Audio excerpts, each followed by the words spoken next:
Okay, so I ended up getting nut brown ale. Sorry, I'm really sick right now. And just having a plugged up nose is really hard to just kind of communicate and speak with.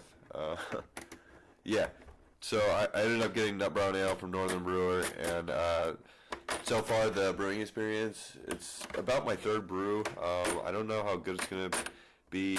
My other two turned out all right. The Smashing Pumpkin I got was okay. The second one overflowed into the airlock, and the taste is a little bit off, so I'm thinking there were some sanitation issues when it overflowed. There was nothing I could really do about it. I wasn't really prepared for it. It didn't get over the carpet, thankfully, but yeah, you can see on this video I'm pretty much recording my brewing, steeping the grains, and I added the malt in the main video. This kit comes with grains for steeping and about a pound of dry liquid malt extract, a pound of dry malt extract. Sometimes I get the liquid kind, and I've always liked the liquid kind more just because stirring it in and creating the whirlpool is a little bit more fun with the liquid kind. We got 7 grams of Fugal hops, Danstar Nottingham brewer's yeast. We used about half of the packet, and the primary fermentation was good. It didn't overflow like the winter ale I got from Northern Brewer. That overflow. If you guys want to see it, there should be something on my channel that just has winter ale fermentation process. And it's just a time lapse of a picture taken every minute for about, I think it was about 4 days, and then it gets so active that it just overflows and gets out of the airlock. And I cleaned it, and then it was just a mess. After cleaning it, I ended up accidentally pushing the little airlock holder into the neck, and it fell in. It was still attached to the airlock. You'll be able to see it in the fermenter, and I was just like, this was a disaster. I think everything that could go wrong pretty much went wrong. Well, that's okay. They also give you a bunch of fizz drops. I don't know how I feel about these fizz drops.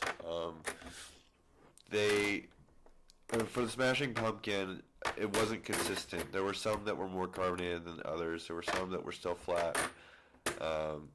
So what I'm going to try with this batch is I'm going to try to melt down the fizz drop and then add it to. I'm not going to do it with all of them. I'm still going to use some solid ones. I'll probably do like 2 of them are going to melt down.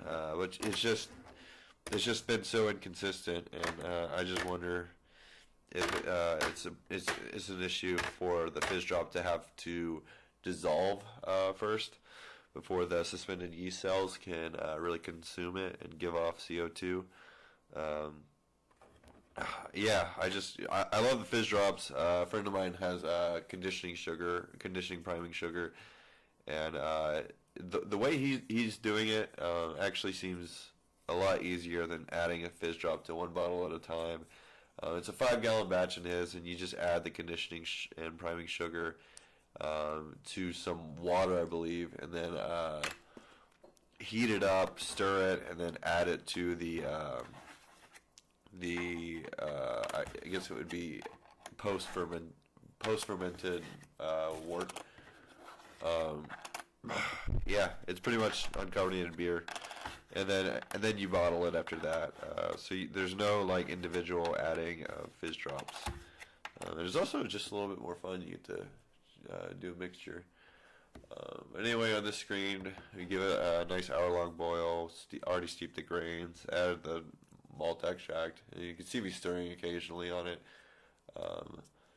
Brewing's super fun. I do run out of a lot of things to say on these videos because there isn't a lot of action going on in brewing. You get like about an hour-long boil of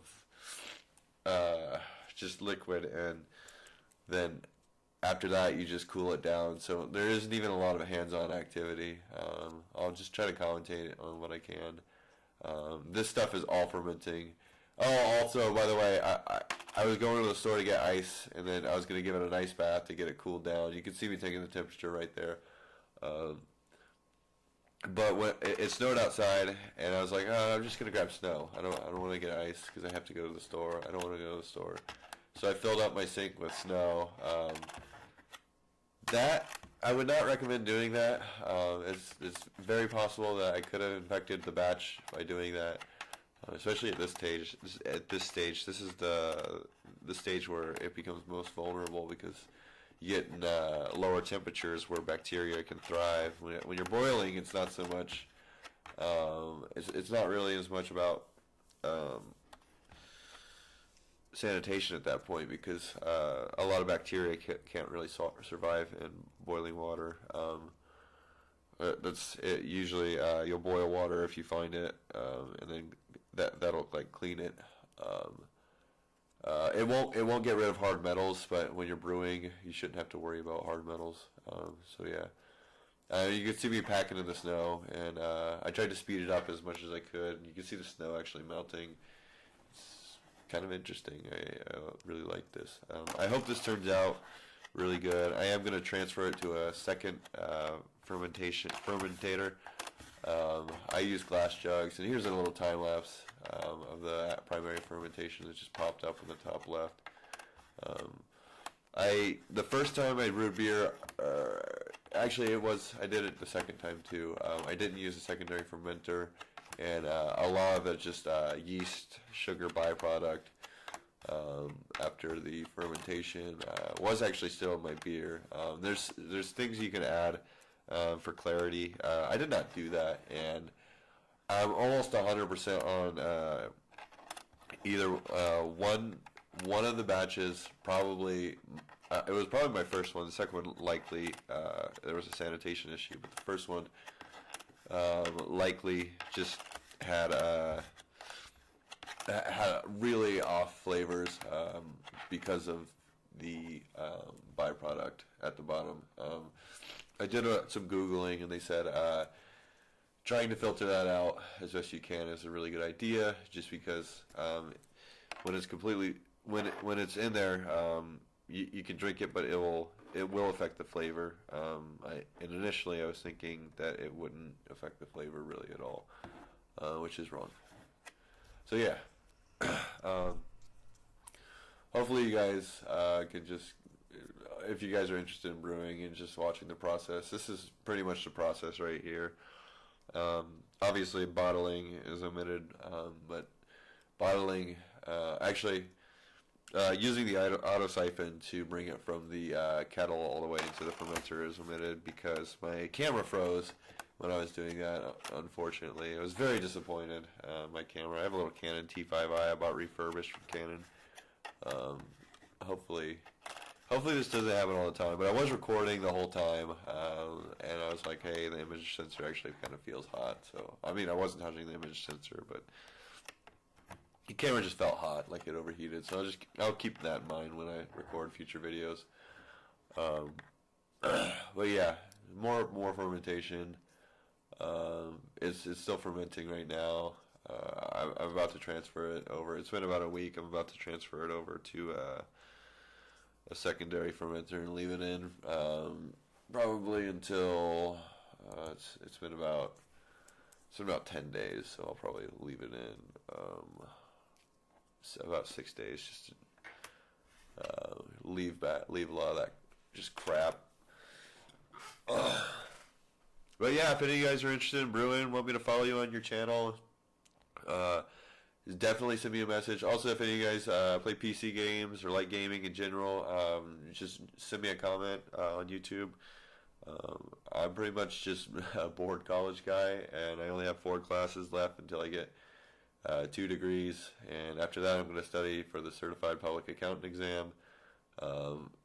I really am just pretty much making videos for my hobbies because I am just bored. I got in the habit of doing it when I was building PCs, and since I'm more brewing beer now than I am building PCs, and it's also cheaper to brew beer than to build PCs, I'm just gonna probably brew some beer and talk about it. Anyways, enjoy the rest of this video, guys. Hopefully it wasn't too boring, and hopefully I didn't switch to too many subjects and go off on different things. See you later. Bye-bye.